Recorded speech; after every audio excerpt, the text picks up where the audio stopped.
Pa humbur kohë, vazhdojmë me pregaditjen. Fillimisht, në një tenxhere më të madhe, do të shtojmë 3 kopsha pule.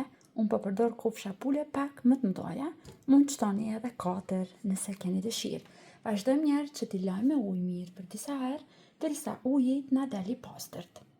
Pasi sigurohemi që i kemi pastruar mirë dhe uji na ka dali pastër, vazhdojmë që t'i përgatisim perimet. Vazhdojmë tani që te tenxheria bashkë me kofshët e pules, shtojmë edhe një karotë të prerë kështu në fleta rrumbullake.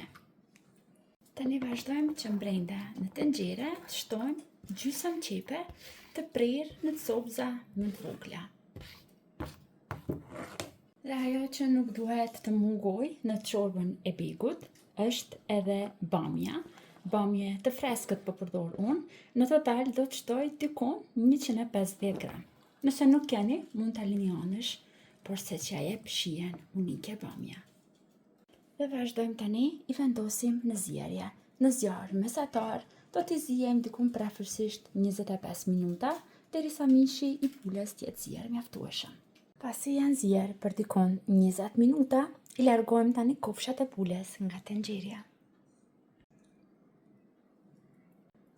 Pra nga tenxheria i largojmë vetëm kofshat e pules, sigurohemi që perimet na janë zjerë mirë, dhe vazhdojmë tani që ta përgatisim çorbën e begut. Tani marrim një tenxhere tjetër më të vogël dhe këtu shtojmë një lugë gjelle me gjalp. Pasi gjalpi shkrihet, vazhdojmë shtojmë një lugë gjelle me miell dhe folgojmë për 2-3 minuta. Pjesën e miellit që e fërguam e shtojmë tek perimet. Përsijemi mirë. Vazhdojmë tani që në tenxhere të rikthejmë mishin e pules, të cilin e kemi coptuar në copëza më të mëdha.